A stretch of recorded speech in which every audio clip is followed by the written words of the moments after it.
Père, merci encore de prendre le plein contrôle. Merci encore de nous permettre d'avoir un cœur disposé ce matin pour recevoir ta parole, pour recevoir ce que tu as pour nous, Seigneur. Nous nous disposons encore en ce matin.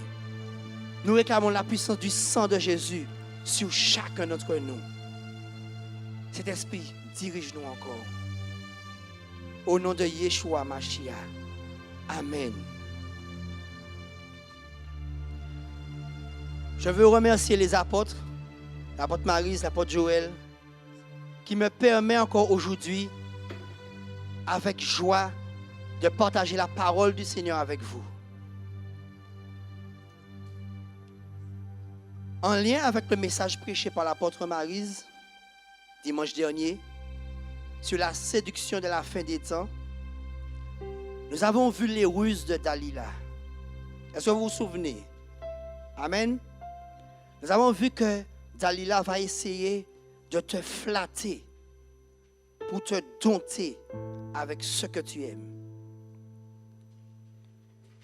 Nous avons vu que Dalila va réveiller les sens. Nous avons vu que Dalila va tout faire pour essayer de nous faire tomber.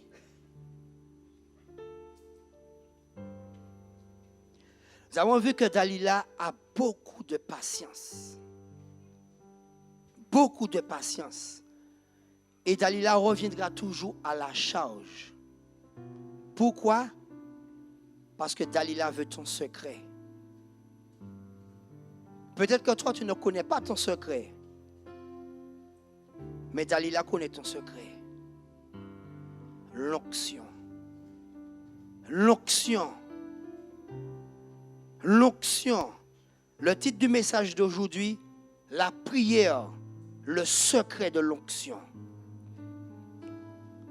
La prière, le secret de l'onction. Un jour, dans un temps kairos, il y a eu une réunion exceptionnelle dans le ciel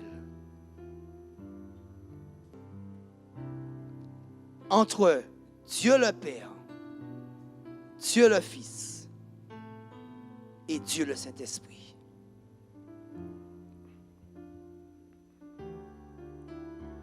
Ils se sont réunis. Et à l'issue, une grande décision fut prise.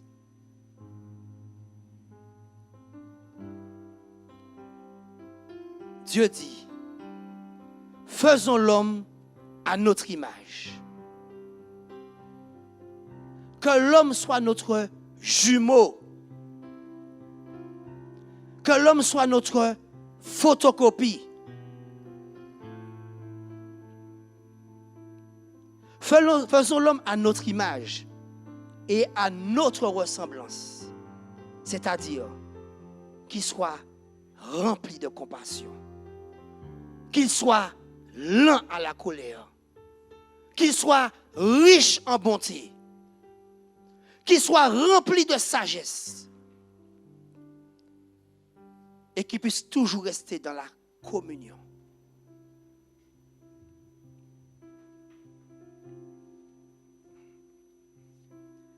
Et qu'il domine sur les poissons de la mer. Donc nous allons lui transférer l'autorité déléguée.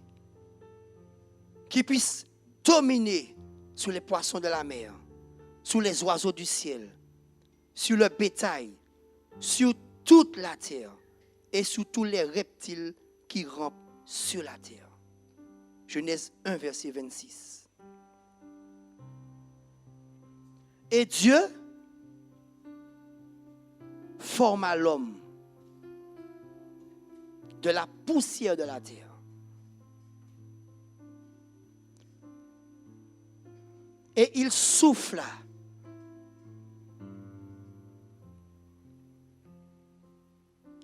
un souffle de vie dans ses narines.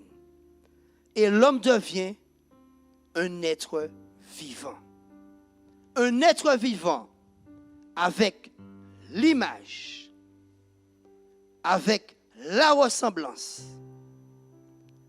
avec l'autorité déléguée, avec la sainteté, avec l'onction de Dieu. L'homme devient à ce moment-là un portail entre les mains de Dieu pour porter la bénédiction.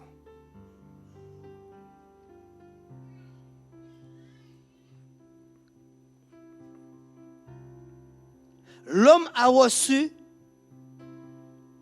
le déversement de l'abondance de la vie divine dans sa vie humaine.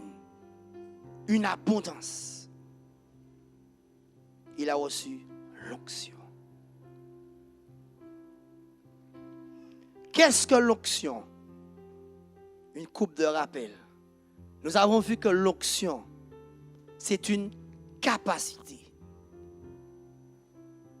Nous avons vu que l'onction, c'est une habilité. Nous avons vu que l'onction, c'est une puissance que Dieu met en quelqu'un pour un but. Je veux juste que vous puissiez voir une image. Parce que vous savez, parfois on parle, mais on ne réalise pas. Est-ce que vous savez que quand nous avons l'onction sur nous, je dis avec mes mots, il y a comme une énergie divine autour de nous. Est-ce que vous le savez? Quand tu marches et tu as l'onction, quand tu rentres quelque part, l'onction est avec toi. Regardez la boule d'énergie. Tu ne vois pas, mais le diable le voit. Tu as cette boule d'énergie qui se déplace avec toi. Tu es dans ta voiture, tu es dans ta maison, tu es sous ton trône à la maison. La boule d'énergie est là. Mais cette boule-là a besoin d'être alimentée. Elle a besoin d'être alimentée. Donc tu ne vois pas ce que tu as, mais le diable sait ce que tu as. Dalila sait ce que tu as. Et c'est ce que Dalila veut détruire dans ta vie.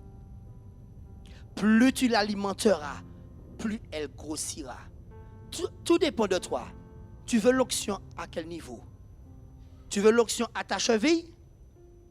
Tu veux l'onction à tes genoux?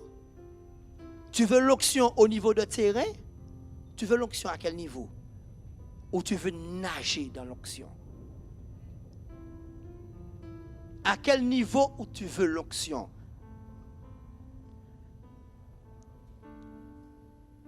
Pasteur Cathy, acte 1, verset 8. Bible se meurt.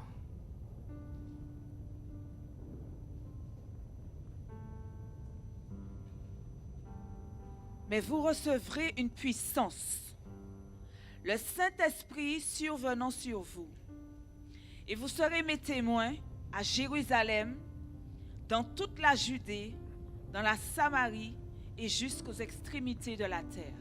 Mais vous recevrez une puissance.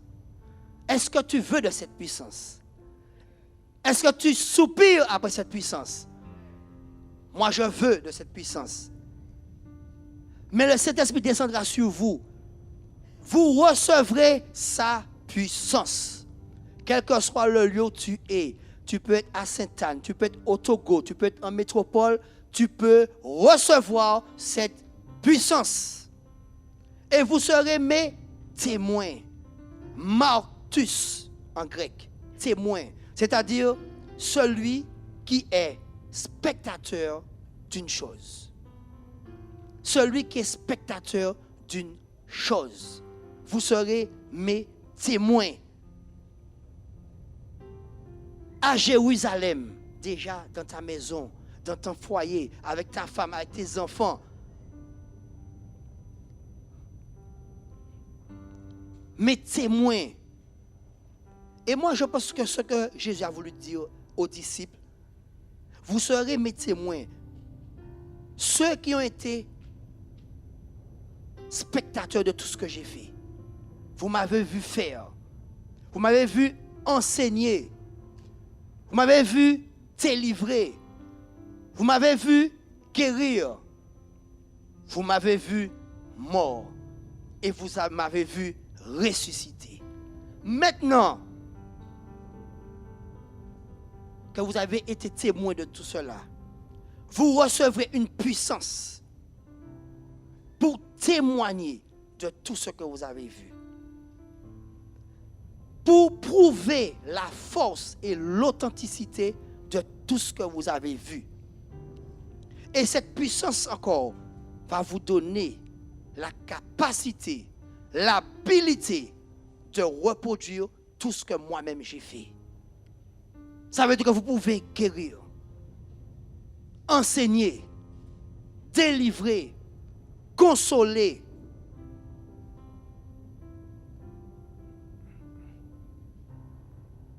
Le but de l'onction.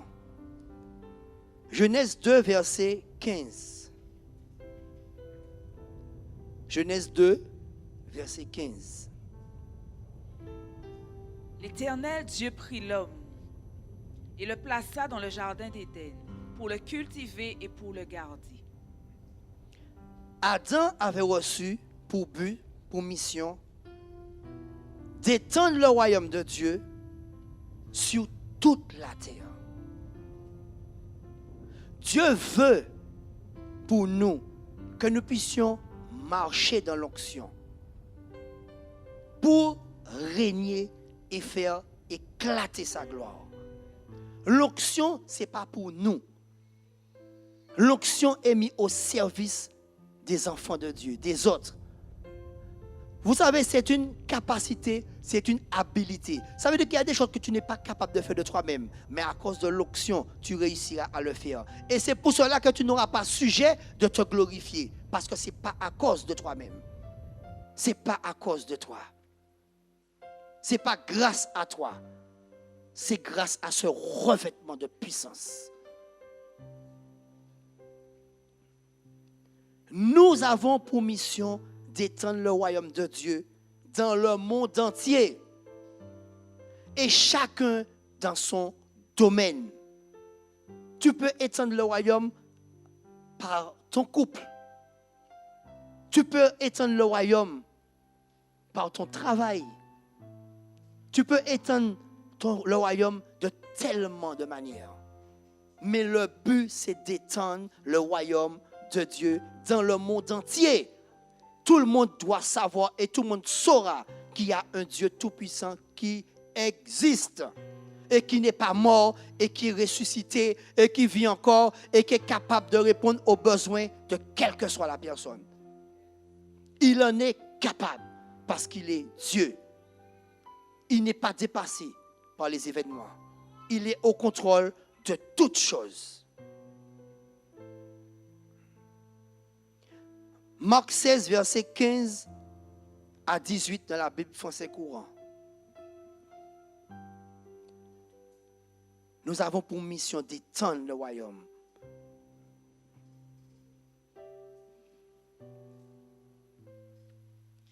Puis il leur dit: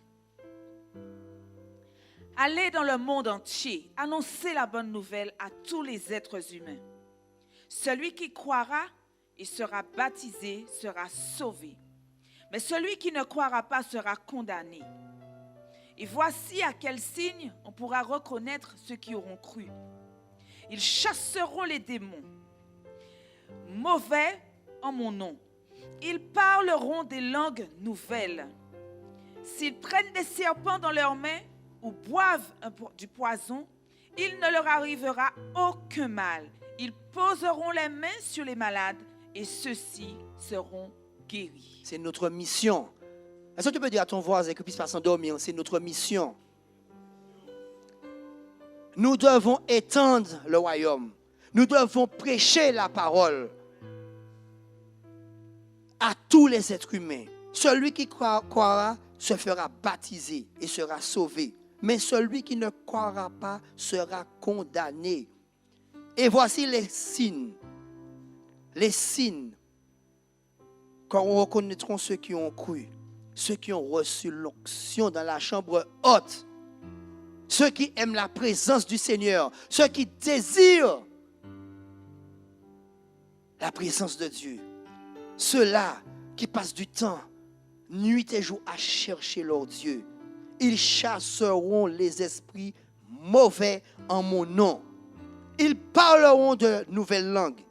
S'ils prennent des serpents dans leurs mains ou boivent du poison, il ne leur arrivera aucun mal. Aucun mal. Ils poseront les mains sur les malades et les malades seront guéris.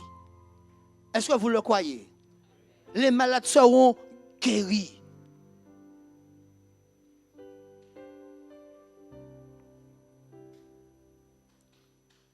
Quel est le secret de l'onction? Je vous pose la question. Qu'est-ce que j'ai dit au début? Quel est le secret de l'onction? La prière. La prière. La prière est ce lien qui me connecte au royaume divin. Ce lien me connecte. Dépose tout ce que tu as, viens. Je vais juste vous montrer une image. Je suis dans le ciel, elle est sur la terre. La prière nous connecte. Elle est connectée à moi par ce lien puissant qui est la prière. Et que le diable fait tout pour nous empêcher de garder cette connexion. Il va nous mettre la télévision, il va nous mettre le travail acharné, il va nous mettre tout ce que vous voulez, le monde, les passions, pour nous empêcher de rester connectés à ce lien. Quand tu es connecté, le ciel te répond. Quand tu es connecté, le ciel travaille en ta faveur. Mais cette connexion-là, tu as des ennemis qui veulent la détruire. Mais est-ce que toi, tu vas te battre pour garder cette connexion? Est-ce que tu vas te battre pour que cette connexion puisse ramener sur ta vie la puissance de l'onction? Le secret de l'onction, c'est la prière. C'est ce lien qui me connecte au royaume de Dieu. C'est ce feu qui brûle autour de moi. On n'a pas besoin de me dire prie pour que je puisse prier, parce qu'il y a un feu au-dedans de moi. Donc je te pose la question ce matin. Quel feu qui t'anime? Quel feu qui a pris la place de la prière dans ta vie? Quel feu que tu alimentes? Quel est le lien qui te connecte au ciel?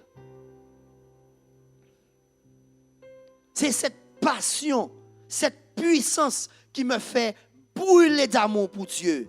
On n'a pas besoin de me dire loue Dieu. Avec micro, sans micro, avec masse, sans masse, je loue Dieu. Parce qu'il y a une passion au-dedans de moi. Comme David l'a dit, il y a un feu, il y a un zèle qui me dévore. Est-ce que ton zèle est toujours là? Est-ce que ton zèle est toujours actif? Est-ce que ton zèle a baissé en intensité? Si oui, commence à réfléchir. Qu'est-ce qui a baissé ton zèle? Qu'est-ce qui a fait que ton zèle a perdu en intensité? Nous sommes sortis dans une période de mise à part. Donc la logique veut que ce feu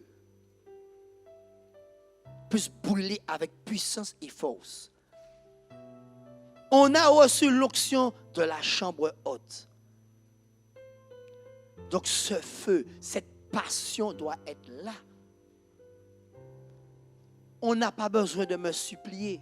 On n'a pas besoin de me dire il faut lire la Bible. On n'a pas besoin de me dire il faut prendre des temps de prière. On n'a pas besoin de me dire il faut adorer Dieu. On n'a pas besoin de me dire il faut être à l'église. La Bible nous dit que le diable est rusé et il est rusé. Et nous, les enfants de Dieu, nous manquons parfois de sagesse. Dieu a fait d'Adam un portail. Dieu fait de nous un portail. Je peux dire ainsi. Par contre, ce portail-là, il peut être à plusieurs endroits. Il y a un portail à Sainte-Anne. Maps est à Sainte-Anne, il y a un portail à Sainte-Anne. Qu'est-ce que ça veut dire? Ça veut dire que la présence de Dieu est là. Donc, si je réfléchis bien, qu'est-ce que je fais? Je vais où il y a le portail. Parce que je sais que là, je serai béni et que la communication sera beaucoup plus facile parce qu'il y a un portail qui est ouvert. Il y a un portail qui est ouvert. Là, nous sommes ici, il y a un portail. Parce que là, 2 ou 3 sont ensemble en mon nom, je suis au milieu d'eux. Et s'ils demandent une chose quelconque, il leur sera accordé. Donc, si je réfléchis bien, je me dis, mais quand il y a un portail quelque part, mais il faut que je sois là. Pour ceux, je ne sais pas, pour ceux qui ont été en Israël, moi, quand j'étais en Israël, et j'ai tellement hâte de retourner, à Jérusalem, waouh! Le ciel est ouvert. Le ciel est ouvert. Tu pries avec aisance. Tu n'as pas envie de t'arrêter parce que tu sens que l'atmosphère t'est favorable. L'atmosphère t'est favorable. Quand tu es chez toi, tu ne feras pas 1 heure de prière seule, pas forcément, ni 2 heures, ni 3 heures. Mais quand nous sommes ensemble, comme hier soir, on peut faire 3 heures, on peut faire 4 heures, et tu ne vois même pas le temps passer. Si tu commences à compter les heures, c'est que ton feu à l'intérieur de toi n'a pas l'intensité qu'il faut. Donc, tu dois te poser des questions. Tu dois t'analyser pour voir qu'est-ce que tu mets en place pour repartir. Qu'est-ce que tu mets en place? Acte 1, verset 12 à 14. Bible français courant. Les apôtres retournaient à Jérusalem depuis la colline qu'on appelle Mont des Oliviers. Cette colline se trouve près de la ville, à environ 1 demi-heure de marche. Retenez bien, à 1 demi-heure de marche. Quand ils furent arrivés à Jérusalem, ils montèrent dans la chambre. Ils ont marché déjà 1 demi-heure. Ça veut dire qu'ils ont fait des efforts. Ils ont fait des efforts. Ils ont marché 1 demi-heure. Quand ils sont arrivés, il fallait faire quoi? Monter. Ils ont fait des efforts. Ils ont déclenché quelque chose. Quand ils furent arrivés à Jérusalem, ils montèrent dans la chambre où ils se tenaient comme, vous avez bien vu ce qui est écrit, où ils se tenaient quoi? Comme d'habitude. Il y avait une habitude. Il y avait une relation.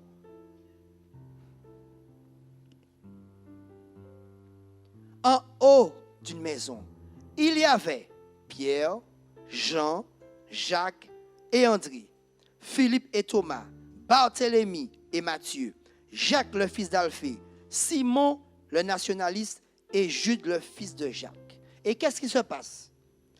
Tous ensemble, ils se réunissaient quand? Non, je ne vous ai pas entendu. Quand? Est-ce que c'est 1 fois par semaine? Régulièrement. Pour faire quoi? Maintenant, c'est écrit pour regarder la télévision, pour Netflix, pour les loisirs, pour prier. Tous ensemble. Ils se réunissaient régulièrement pour prier. Pour prier. Acte 2, versets 1 à 4. Bible français courant. Acte 2, versets 1 à 4. Bible français courant. Nous continuons. Tous ensemble. Régulièrement. Ils ont fait l'effort. Ils ont marché une demi-heure. Parfois, pour sortir nous, pour juste aller à l'auto, nous avons trouvé ces trop bas. Nous avons fatigués. Nous fatigués. On se fatigue vite quand il s'agit des choses de Dieu. Quand ce sont les choses de Dieu, nous nous fatiguons vite. Et pourtant, c'est là qu'il y a la source et la solution de toutes choses. Mais là, on sera fatigué. Je sors du boulot, je rentre tard, je suis fatigué. Je n'ai pas le temps de prier parce que mon corps est fatigué. Mais je vais te dire, qu'est-ce qui t'a fatigué? Si tu me dis, je suis fatigué parce que j'ai prié trop de temps. Ah, je suis fatigué parce que j'ai trop lu la Bible. Je dis, oui, c'est super, très bonne cause. Mais tu ne seras même pas fatigué si tu as trop prié. Parce que ton esprit va se régénérer. Ton corps va se régénérer.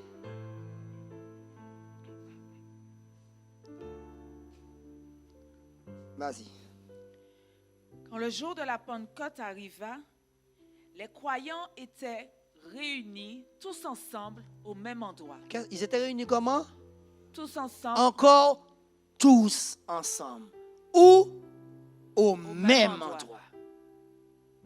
Portail. Dis, il y a un portail quelque part. Il y a un portail. Mais il faut être sage pour discerner qu'il y a un portail. Faust qui a le portail.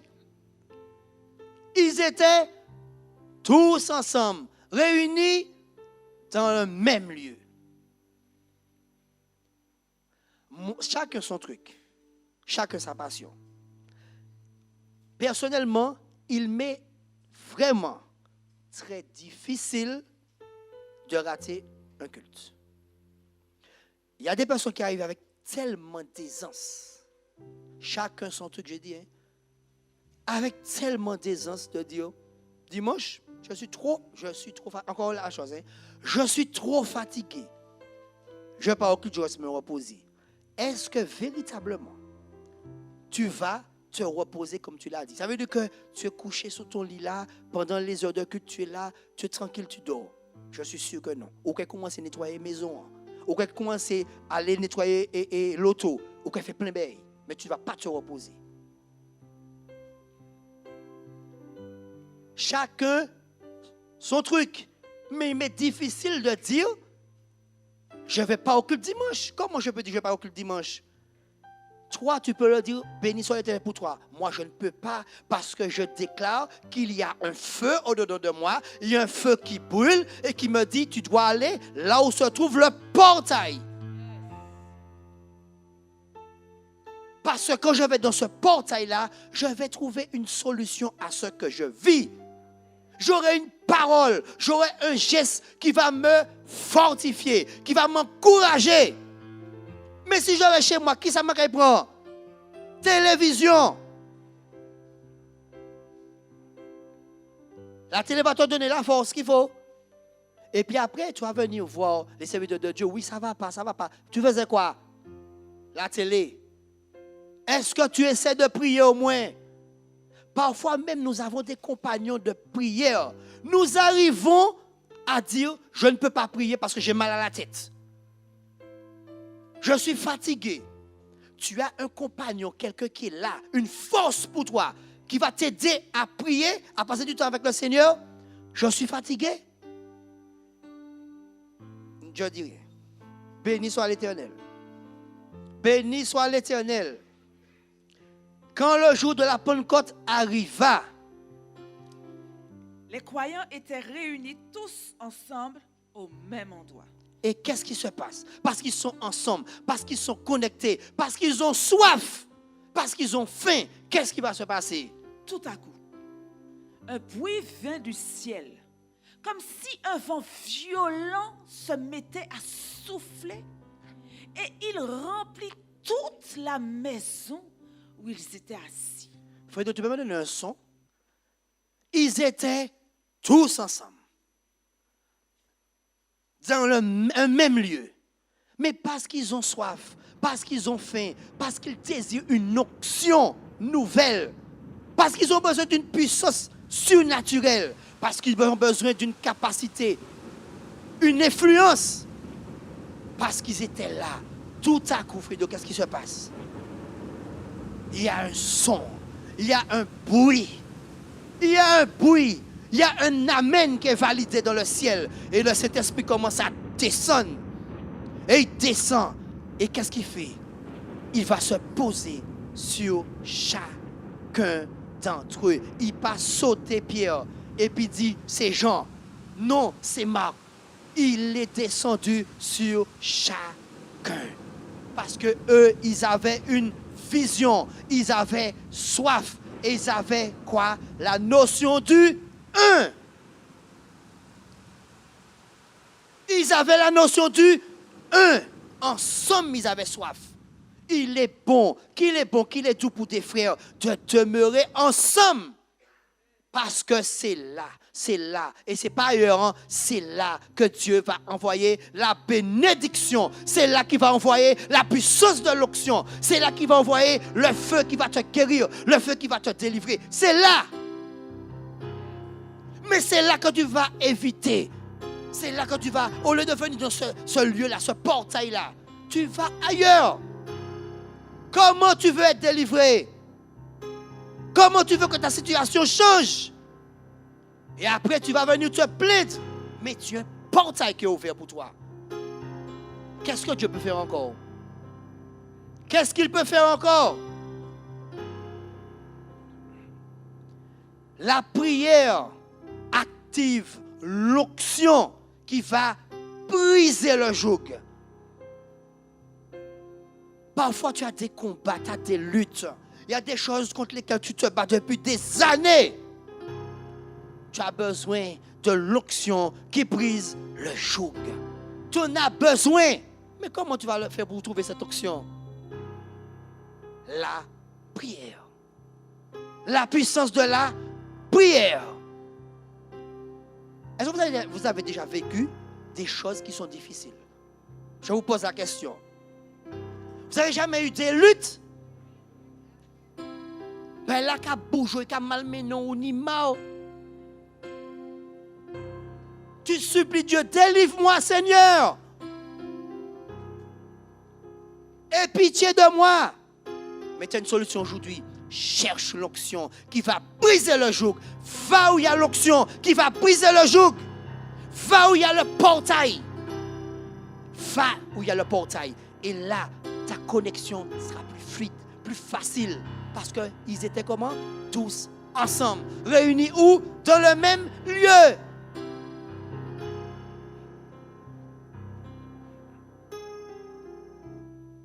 Tu as besoin d'une onction supérieure qui va briser le joug. Donc tu sors de l'onction qui était au niveau de la cheville et tu montes encore plus haut. Va chercher au niveau du genou. Tu es déjà au niveau du genou? Monte au niveau des reins. Tu es déjà au niveau des reins? Monte au niveau de la poitrine. Tu es déjà au niveau de la poitrine? Nage alors. Nage alors. Nage dans l'onction. Nage dans son esprit. Nage.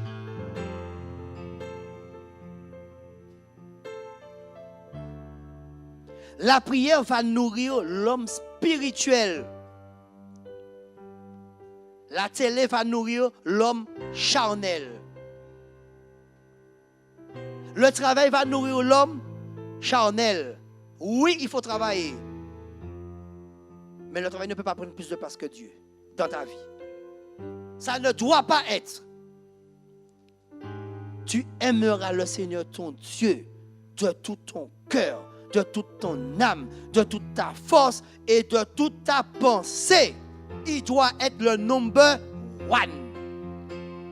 Tout doit découler de lui. Et je ne lui impose pas des choses.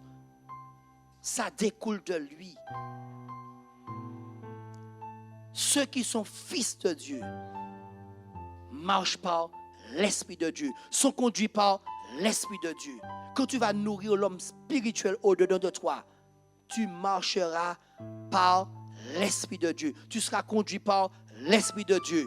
Il te permettra de discerner ce que tu dois faire et ce que tu ne dois pas faire. les lieux où tu ne dois pas te trouver.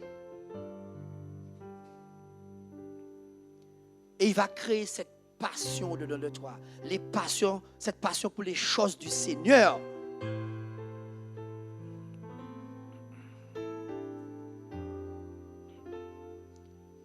La prière te permet de triompher intérieurement pour détruire les ennemis extérieurs. Tu sais que l'ennemi va t'attaquer. Si tu n'es pas conscient, mais je te l'annonce aujourd'hui. Mais oui, tu as besoin de muscler l'homme spirituel au-dedans de toi. Tu as besoin de le nourrir. Tu as besoin de le muscler. Parce que tu as des ennemis extérieurs qui te guettent.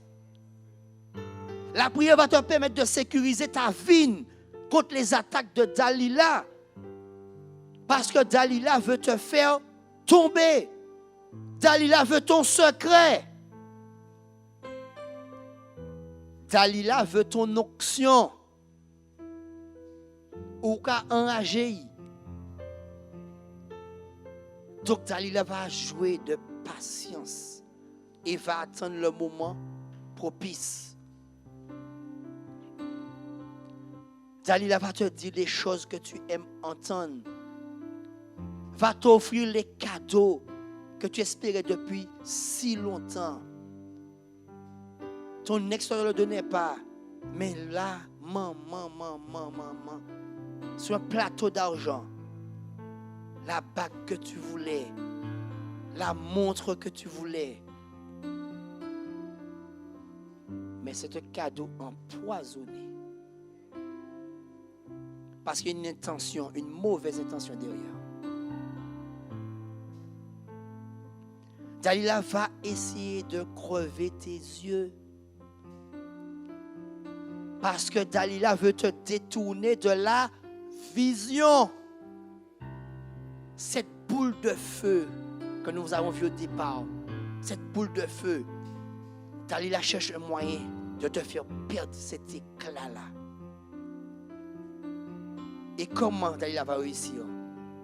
Petit à petit, s'il réussit à te détourner des choses de Dieu, détourner de l'église, détourner, tu vas perdre des forces, tu ne vas même pas t'en rendre compte. Tu perdras des forces au fur et à mesure. Et comme Samson, là où on te dira, voici les Philistins. Tu diras, maintenant je vais m'en sortir. Et tu vas réaliser que tu n'as plus cette force que tu avais.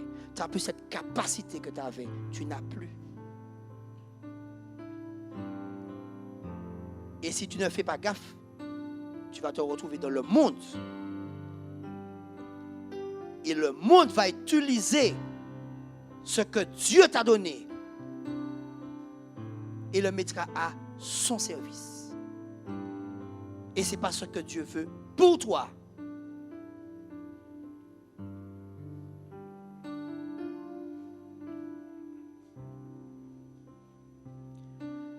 La prière te permet d'activer le surnaturel de Dieu. Le surnaturel de Dieu. Acte 3, versets 6 à 8, je lis pour vous. Il y avait un homme qui demandait l'aumône devant le temple. Pierre lui dit, je n'ai ni argent, ni or, mais ce que j'ai, au nom de Jésus-Christ de Nazareth, je te le donne. Lève-toi et marche. L'onction que j'ai, la puissance que je donne de moi, c'est ce que je peux t'offrir. Lève-toi au nom de Jésus et marche. Nous avons besoin de cette onction pour influencer les mondes. Nous avons besoin de cette capacité, de cette habilité, de cette influence. Parce que le royaume de Dieu doit avancer, parce que le royaume du diable avance de la même manière. Parce que le diable aussi recrute pour faire avancer son royaume. Mais nous avons un mandat. On a reçu un mandat. On a reçu un mandat. Allez par tout le monde. Allez prêcher la parole. Allez délivrer. Allez guérir. Parce que vous avez reçu l'onction de son esprit. Et l'onction demande un prix à payer. Et souvent, nous n'aimons pas payer le prix. Quand il y a une épreuve qui est difficile, au lieu d'affronter l'épreuve, soit nous reculons ou soit nous échappons. Mais je vais te dire une phrase. Tu dois accueillir l'onction comme ton ami. Parce que ton ami, peut-être, ça dépend, ne te dira pas toujours la vérité. Mais l'épreuve, si tu fais de l'épreuve ton ami, il te dira la vérité sur toi-même. Il te dira la vérité sur toi-même. Les choses que tu ne voyais pas, l'épreuve va te montrer ces choses. Les anciens définisseurs, l'onction te montre, et l'épreuve te montrera. Fais de l'épreuve ton ami, oui, je t'accepte, il n'y a pas de souci.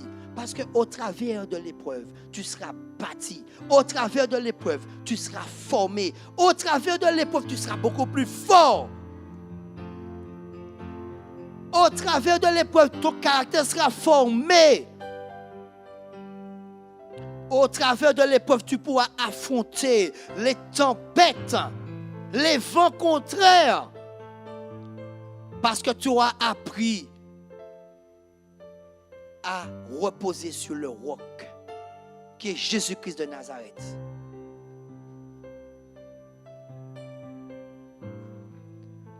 Il y a différents types de prières. Nous avons la prière de supplication.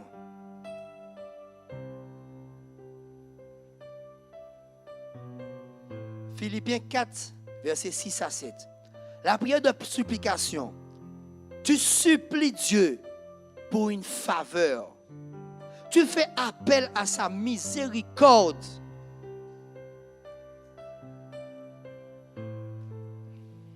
Réjouissez-vous toujours. Non, Philippiens 4, versets 6 à 7. 6, à partir du 6. 6 à 7. Ne vous inquiétez de rien, mais en toute chose, faites connaître vos besoins à Dieu par des prières et des supplications, avec des actions de grâce. Et la paix de Dieu, qui surpasse toute intelligence, gardera vos cœurs et vos pensées en Jésus-Christ. Amen. La prière de supplication. Nous prenons 2 minutes.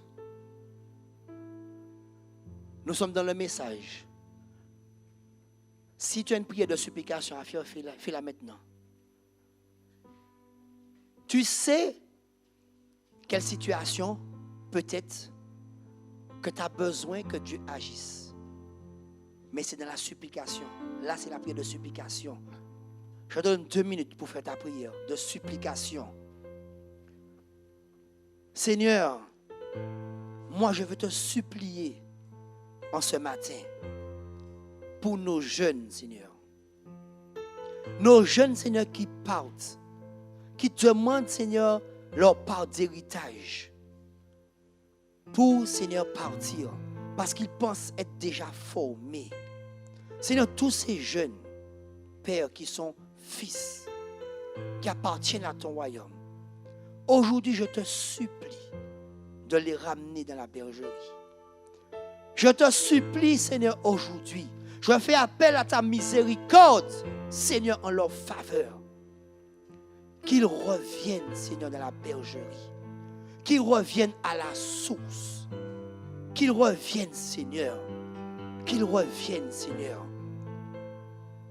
Seigneur, tu as dit, faites connaître vos besoins à Dieu par des prières et des supplications. Seigneur, c'est ce que nous faisons là, quel que soit l'endroit où nous sommes. Seigneur, à Sainte-Anne, Seigneur, en France, en Belgique, au Canada, au Cameroun, au Togo. Seigneur, quelle que soit la situation qui peut nous affecter, où nous avons besoin de voir ta main à l'œuvre. Là, maintenant, Père, nous nous alignons au message, nous nous alignons à ta parole et nous te supplions d'agir.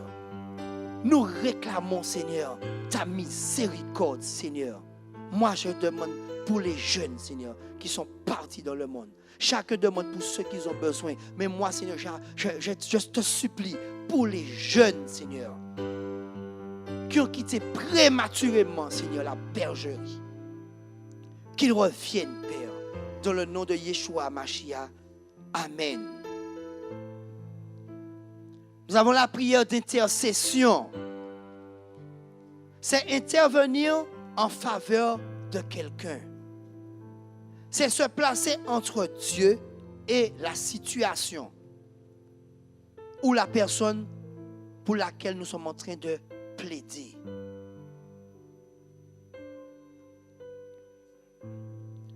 Nous allons lire Jérémie 42, versets 1 à 4. Jérémie 42, versets 1 à 4. Tous les chefs des troupes, Jochanan, fils de Karéach, Jézania, fils d'Osée, et tout le peuple, depuis le plus petit jusqu'au plus grand, s'avancèrent et dirent à Jérémie le prophète: que nos supplications soient favorablement reçues devant toi. Intercède en notre faveur auprès de l'Éternel, ton Dieu, en faveur de tous ceux qui restent, car nous étions beaucoup et nous restons en petit nombre, comme tes yeux le voient, et que l'Éternel, ton Dieu, nous montre le chemin que nous devons suivre et ce que nous avons à faire. Jérémie, le prophète, leur dit: j'entends. Voici, je vais prier l'Éternel, votre Dieu, selon votre demande. Et je vous ferai connaître, sans rien vous cacher, tout ce que l'Éternel vous répondra. Amen. La prière d'intercession. Je me place entre Dieu et la situation. Je me place. Là encore, nous allons prier. Là encore, nous prions. C'est vous qui savez pourquoi vous voulez intercéder. Nous prenons 2 minutes encore pour intercéder. Moi, je veux prier, je veux intercéder pour la Martinique. Seigneur, voici la Martinique devant toi. Seigneur, tu as vu le vent de violence qui est en train de se lever, Seigneur, surtout dans la commune de Fort-de-France, Père. Seigneur, je prie, Seigneur, que tu puisses agir. Je prie, Seigneur, que tu puisses poser ta main, Seigneur, sur cette Martinique que nous chérissons, Seigneur. Nous voulons rappeler à ton souvenir la Martinique, Seigneur. Nous voulons rappeler à ton souvenir la Martinique, Seigneur, pour qui nous prions, nous intercédons, Seigneur, parce que nous voulons voir ta gloire éclater dans toute la Martinique. Nous voulons voir des hommes politiques, Seigneur, se convertir, Père. Nous voulons voir des mères, Seigneur, se donner à toi. Nous voulons voir, Seigneur, des jeunes, Seigneur, se convertir. Nous voulons voir un changement dans notre Martinique, Seigneur. Nous voulons, Seigneur, voir une différence dans la Martinique. Parce que, Seigneur, il y a des gardes. Tu as posté des gardes sur la Martinique qui ne se tairont ni jour ni nuit, Seigneur, jusqu'à ce que tu puisses rétablir la Martinique. Seigneur, agis, s'il te plaît, en faveur de la Martinique. Seigneur, nous intercédons pour notre Martinique. Nous élevons nos voix, Seigneur, pour la Martinique, Père. Écoute notre prière, Seigneur. Éloigne, Seigneur, la violence de la Martinique. Nous éloignons aussi le coronavirus de la Martinique. Père, agis selon ta volonté. Nous voulons prier que ça se fasse selon ta volonté. Selon ta volonté. Selon ta volonté. Père, agis. Au nom de Yeshua Mashiach. Amen.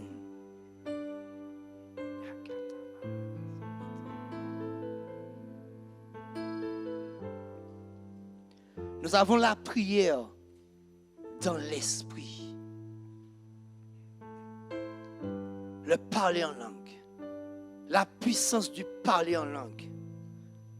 Nous allons lire Romains 8, verset 26 de la Bible française courant.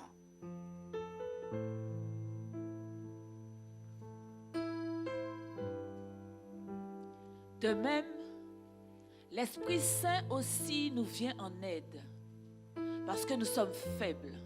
En effet, nous ne savons pas prier comme il le faut. Mais l'Esprit lui-même prie Dieu en notre faveur, avec des supplications qu'aucune parole ne peut exprimer. Vous savez, il y a des moments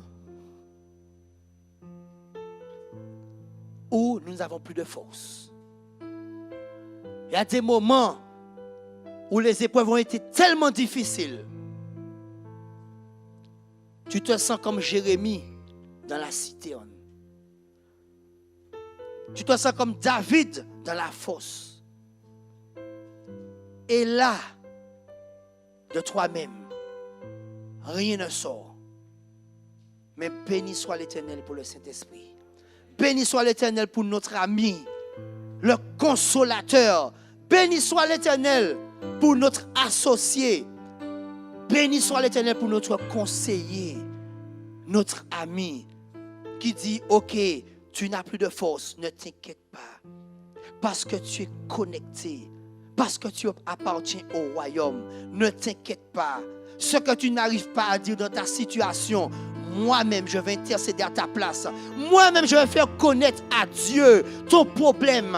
Peut-être que tu ne sauras pas comment il faut faire pour prier, parce que tu n'auras pas les mots justes. Mais moi, je saurai avec précision, dire à Dieu ce qu'il te faut sur le moment. Qu'est-ce qu'il te faut pour que tu puisses sortir de la fosse, pour que tu puisses sortir de la citerne? Est-ce que quelqu'un peut se mettre debout et commencer à prier en langue? Parce que est-ce que tu peux prendre le micro et commencer à prier en langue? Yakata malai sikete lebay. Yokoto molo shikete lebay. Yakata malai sikete lebay. Yokoto molo shikete. Yakata malai sikete lebay. Parce que nous ne savons pas, Seigneur, toujours ce qu'il faut dire. Ton Saint-Esprit nous donne les mots justes. Il communique au cœur du Père, Seigneur, ce que nous ne savons pas, ce que nous ne pouvons pas dire. Alléluia. Et nous restons debout. Il y a la prière dans le combat spirituel. C'est prier en combattant, en s'opposant aux forces invisibles qui veulent nous assujettir. La Bible nous enseigne que nous n'avons pas à lutter contre la chair et le sang. Éphésiens 6, versets 12 à 13. La parole de vie. Éphésiens 6, versets 12 à 13.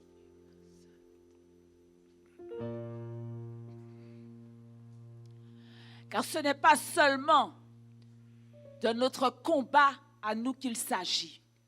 Nous n'avons pas à lutter uniquement contre notre nature terrestre, ni contre de simples ennemis mortels, mais contre toutes les puissances occultes, contre une organisation spirituelle satanique, contre les dictateurs invisibles qui, dans les ténèbres, veulent contrôler et régir notre monde, contre la légion des esprits démoniaques dans les sphères surnaturelles, véritable agent du quartier général du mal. Amen. Et qu'est-ce que Dieu nous a dit? Il nous a dit dans Luc 10, verset 19, voici, je vous ai donné le pouvoir de marcher sous les serpents et les scorpions et sous toute la puissance de l'ennemi. Et ils ne pourront pas vous nuire. Vous savez une chose, le fils spirituel ne sort jamais dans la zone de combat. Et encore aujourd'hui, nous prenons un temps de prière. Vous savez contre quoi vous combattez. On ne combat pas simplement avec les bois crasés, mais on combat. Et Seigneur, au nom de Yeshua HaMashiach, Seigneur, nous refusons dans nos vies, dans notre atmosphère, Seigneur, tout esprit de mort. Nous refusons la mort, Seigneur, par accident. Nous refusons la mort, Seigneur, par erreur judiciaire. Nous refusons la mort prématurée. Nous refusons toute forme de mort dans nos vies par la puissance du nom de Yeshua HaMashiach. Mort, tu sors autour de nous. Mort, tu t'éloignes de nous. Mort, tu t'éloignes de notre île. Mort, tu t'éloignes de tout ce qui nous appartient. Nous refusons tout esprit de mort. Nous refusons toute attaque, tout piège contre nous. Et nous déclarons nous appelons la puissance du sang du Yeshua HaMashiach sur nous. Nous déclarons que nous sommes des plus que vainqueurs. Nous proclamons que la vie Zoé, la vie en abondance est en nous. Nous le proclamons parce que Seigneur, tu es Dieu. Tu es Dieu, tu es Dieu, tu es Dieu. Tu es Dieu, Seigneur. Nous voulons nous rappeler, Seigneur, que le secret de l'onction, c'est la prière. C'est la prière. C'est la prière. Ce lien qui nous connecte au royaume de Dieu. Ce feu qui brûle au-dedans de nous. Cette passion, Seigneur. Cette passion que nous avons pour toi. Seigneur, ce matin encore, nous bénissons ton nom. Nous te donnons la louange et la gloire au nom de Yeshua HaMashiach. Amen.